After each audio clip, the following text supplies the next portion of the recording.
আপনি কি আসলে জানেন যে আপনার মস্তিষ্কের ক্ষমতা কত? আপনার মস্তিষ্কটাকে কতটা শক্তিশালী হিসেবে তৈরি করা হয়েছে? এখনো পর্যন্ত জ্ঞান বিজ্ঞানে যা কিছু আবিষ্কার হয়েছে, কতটা আবিষ্কার হয়েছে সেটা যদি একবার বুঝাই, আপনি 1 মিটার দৈর্ঘ্যকে যদি 1 লেখে 34টা শূন্য হয় এত বড় সংখ্যা দিয়ে ভাগ করেন, যতটা ক্ষুদ্র হবে ওই ক্ষুদ্র পরিমাণ পর্যন্ত বিজ্ঞানীরা পর্যবেক্ষণ করতে সক্ষম হয়েছে। এটা হচ্ছে নিম্ন সীমা। দূর সীমা বলতে এখনো পর্যন্ত মহাবিশ্বের 96 বিলিয়ন আলোকবর্ষ দূর পর্যন্ত কি কি আছে, সেখানে কি ঘটতেছে, বিজ্ঞান সেটা বলতে পারে। এখন 96 বিলিয়ন কত জানেন সেটা? 1 বিলিয়ন মানে হলো আপনার প্রায় 100 কোটি। এখন এক আলোকবর্ষ বলতে কি বোঝায়? আসলে 1 বছরে আলো যেই দূরত্ব অতিক্রম করে তাকে বলে 1 লাইট ইয়ার বা 1 আলোকবর্ষ। এখন আলো 1 বছরে কত দূরত্ব যায়? আলো 1 বছরে কত দূরত্ব যায় এটা মেজারমেন্ট করার আগে বলি যে আলো 1 সেকেন্ডে কত যায়। আপনারা সবাই জানেন যে আলো একমাত্র মহাবিশ্বের অত্যন্ত গতিশীল জিনিস, যেটা 1 সেকেন্ডে চলে যায় 3 লক্ষ কিলোমিটার। এই দূরত্বটা কত? আপনি যদি আলোর সাথে দৌড়াইতে পারেন তাহলে 1 সেকেন্ডে সারা পৃথিবীকে 7 বার ঘুরে আসতে পারবেন। মানে বুঝতেছেন যে 1 সেকেন্ডে সমগ্র পৃথিবীকে আপনি 7 বার ঘুরে আসতে পারবেন যদি আলোর সাথে দৌড় দেন, কারণ আলো 1 সেকেন্ডে 3 লক্ষ কিলোমিটার যায়। কতটা দূরত্ব? সেই আলো 1 বছরে যত দূরত্ব অতিক্রম করে সেটাকে বলে 1 লাইট ইয়ার বা 1 আলোকবর্ষ। এরকম 96 বিলিয়ন আলোকবর্ষ দূর পর্যন্ত যেটা, সেটা হলো আমাদের মহাবিশ্বের পর্যবেক্ষণ সীমা এখনো পর্যন্ত। মানে বুঝতেছেন, যাকে আসলে আমাদের কিলোমিটার, তারপর আরো বড় বড় স্কেল দিয়ে আসলে এত দূরত্ব পরিমাপ করা যায় না, যে এত দূর পর্যন্ত আমরা জানতে পারছি।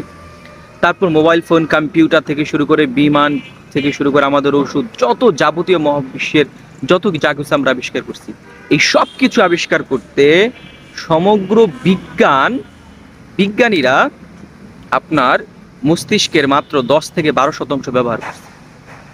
মাত্র 10 থেকে 12%।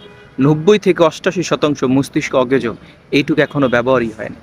আর সাধারণ মানুষ আমরা যারা আছি তারা সবাই মিলে আমাদের দৈনন্দিন জীবনে কাজ, এই ফ্যাশন করে চলা, ঘোরা, দুনিয়া নিয়ে মজা মাস্তি করা, এই সব কিছু করতে গিয়া আমরা আমাদের মস্তিষ্কে মাত্র 2 থেকে 3%, আমরা আমাদের জীবনে পড়াশোনা, টাকা উপার্জন থেকে সব কিছু করতে গিয়া আমরা আমাদের মস্তিষ্কের 2 থেকে 3% ব্যবহার করছি। তার মানে 98 থেকে 97% মস্তিষ্ক আমাদের অকেজো, কাজ করে না।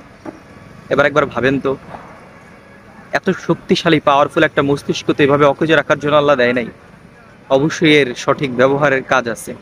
সেই মস্তিষ্ক দিয়ে যদি আপনি স্রষ্টাকেই খুঁজে না পান, তখন আপনি কাল কিয়ামতের ময়দানে স্রষ্টার সামনে দাঁড়িয়ে কি জবাব দিবেন?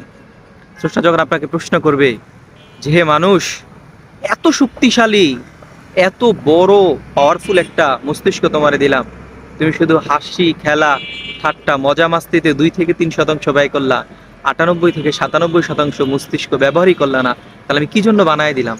এর ক্ষতিপূরণ দাও। তখন কি জবাব দিবেন? অন্তত ভাবেন, এই দুনিয়াতে যেভাবে বাঁচতেছেন, এই বাঁচাটা আসলে বাঁচা না। স্রষ্টা আপনার বিচার নিবে কি নিবে না, ধর্ম আপনাকে কি বলে সেটা বাদই দেন, অন্তত এইটুক চিন্তা করেন যে আজও পর্যন্ত আমরা আমাদের মস্তিষ্কের মাত্র 2 থেকে 3% ব্যবহার করতেছি, আর বিজ্ঞানীরা 10 থেকে 12%। তাহলে এত পাওয়ারফুল মস্তিষ্ক আল্লাহ কিভাবে দিল? আপনি ব্যবহার করবেন না। আপনি আপনার মতো করে যা মন চাইলো তা করলেন, যা ভাবলেন, যা বুঝলেন তাই বললেন, এটাই। পড়বেন না, জানবেন না, স্রষ্টাকে খুঁজবেন না, আসলে সত্য কি মিথ্যা কি বুঝবেন না, এভাবেই জীবনযাপন করে যাবেন। এটা হইল যখন আপনার স্রষ্টা আপনাকে ধরবে যে এত শক্তিশালী মস্তিষ্ক দিলাম, ব্যবহার করলা না, তাহলে আমি এত শক্তি এত কিছু ব্যয় করলাম তোমার মস্তিষ্কটাকে এত গঠনমূলক পাওয়ারফুল বানাইতে, অথচ তুমি ব্যবহারই করলা না, তাহলে এখন আমার এটার ক্ষতিপূরণ দাও। তখন কি জবাব দিবে? একটু ভাবেন তো।